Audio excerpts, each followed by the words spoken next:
Mercy. Just call me Mercy. Pwedeng Cha or Chacha, it's okay po, either. Actually, pangalan niya Charmin. Nung unang tawagin namin siya, anong pangalan niya, siyang gumawa ng pangalan niyang Chacha.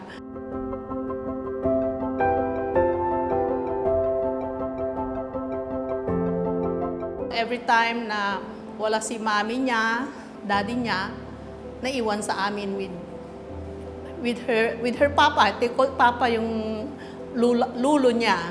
Wala silang katulong na mag-aalaga sa kanya. Kung sa pagpunta sa pwesto, sa meeting sa Avon, sometimes dala-dala ko siya. Pagkagising sa umaga, mag-open sila nung boutique namin. So, sasama na ako hanggang sa pumapasok na ako sa school, so whole day. Tapos mga customers, palaging kung may dumarating na customer, good morning ma'am, anong bibilhin nyo? Yan, nagpro-promote siya ng mga product. Actually, nung grade 6 ako hanggang grade 7, nagbebenta ako sa mga teachers, sa mga classmates ko. So parang yun, interested din sila hanggang sa parang naging CBC ko sila kahit papano na pati sa mga bahay-bahay nila, nagbebenta din sila. Nagdadrama siya, sabi na, porket college ka na, ayaw mo nang pumunta dito sa pwesto kasi busy-busy ka na. Sabi ko, ano naman gagawin ko? Magre-review ako sa exam, wala akong makukuha, pero may benta kayo. Binibiro ko siya na ganun. Sabi na, hindi, kahit na Sunday lang. Nung college, hindi na ako pwedeng maging APC scholar kasi by that time, finally embrace ko na yung Avon. Tapos nag-uusap-usap kami about the products, about the earning opportunities of Avon. Tapos yung bagong ng Avon ngayon, yung digital selling. Nag-decide siya sa akin, sige mama, I will start selling sa digital. Magti-TikTok ako, sabi niya. May ako gumawa, hindi ako nag-live noon. Tapos biglang nung June, nagkaroon ako ng first order. Nakakatuwa pa, yung very first order ko, out of stock, regular price pa. Luckily, ewan ko kung anong dasal yung ginawa ko. The following day, nag-post sila sa Avon na sale ulit. Tapos isang lang yun ha, buy one, take one, 2 pieces. Sabi, sige, kuha ka ng 5 box. Sabi na. Tapos ayun, tapos doon ako ginanahan na sabi ko, kahit hindi pala ako bigla siyang gumalaw.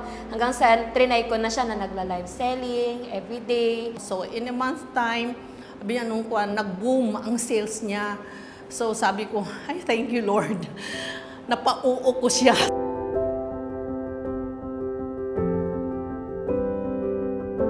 Si mama po talaga yung naging inspirasyon ko para magpatuloy sa Avon. Kung hindi naman dahil sa kanya, hindi rin naman kami ma-expose or ma-introduce sa Avon business.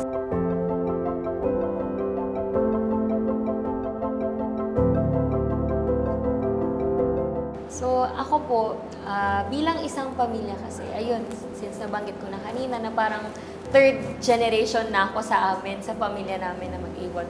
Kumbaga, ako, I'm just merely continuing her legacy. Choosing this as my concrete career path na. Yung panganay ko, who is now helping me as my co-applicant. At the same time, ngayon, itong apo ko, kasi sabi ko kanina, na gisnan niya rin ng Avon. At this ngayon, masaya siya kasi nakita niya about the earning opportunity, how she earned with Avon. And she is now my TikTok girl.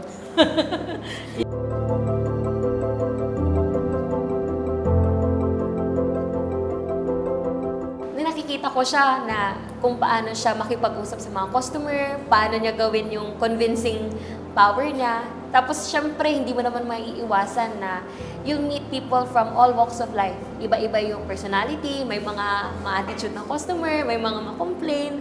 Minsan, sabihin pa nila na, bakit ganito? Siguro expired na. Tapos she always tried to keep her cool. Siya ngayon parang naging humble siya to deal with people.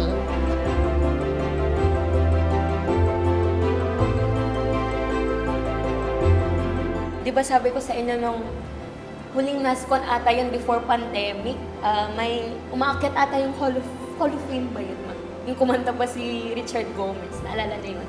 I don't remember kung anong arena yun. Naalala ko kasi yung text ko nun sa inyo na, sana one day, kayo din yung aakyat doon. Suntok sa buwan. Kasi, yung dahilan nyo kasi? Mahirap na. Wala na si papa mo, Kasi, ayun nga, syempre, Si Papa kasi, he has been the rock of Mama. Tapos, Yes, my wind beneath the oh, wings. yun nga, wind beneath her wings daw.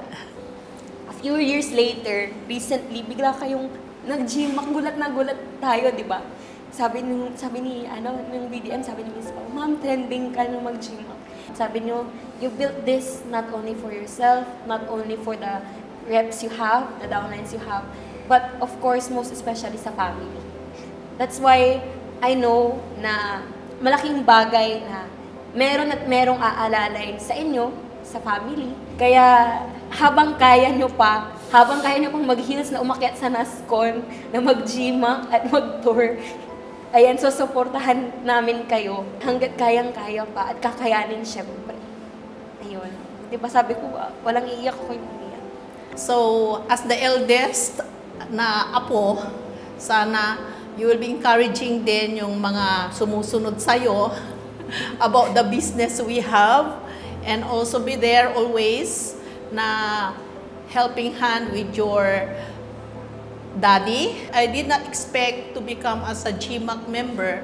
Sabi ko, it's a God's blessing. Sabi ko na binigay. It's a miracle for me, sabi ko sa kanya, because of the hardships na pinagdaanan.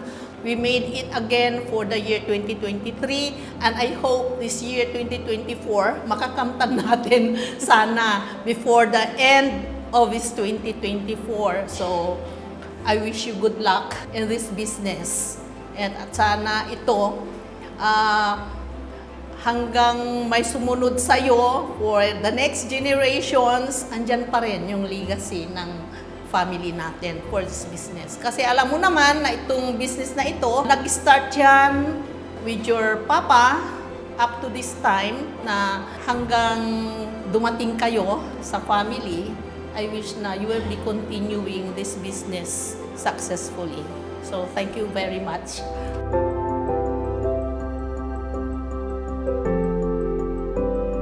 Tulad nga nung mga nakwento ko kanina, pero malay mo, ikaw na rin yung susunod na mas mapapaganda pa ang buhay dahil sa Avon. You must always be open to every possibility, every opportunity na i-seize natin lahat hanggat nandyan yung mga opportunities na yan.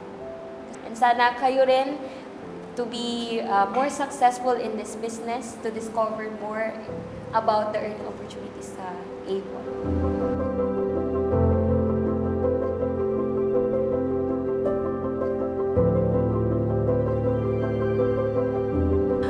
Masasabi ko lang, huwag niyong isipin na kayo ay matanda na. O sabi nga nila, yung iba matanda na ako, hindi ko na kaya yan. Lalo na ngayon, yung lumabas about the new selling, digital selling, huwag kayong mawalan ng pag-asa na pag digital selling na, wala na tayong benta. So whatever is, dapat isipin mo that every dreams ay maging posible yan. Sa Avon, there is always an ups and downs. Pero huwag kayong mawalan ng gunansya o tiwala sa sarili nyo na hindi nyo makakaya yan. Hindi kayo babangon. Pwede kayong umakyat pa. No matter what you are, what your age, yan, kayang-kaya pa natin yan dahil sa Avon.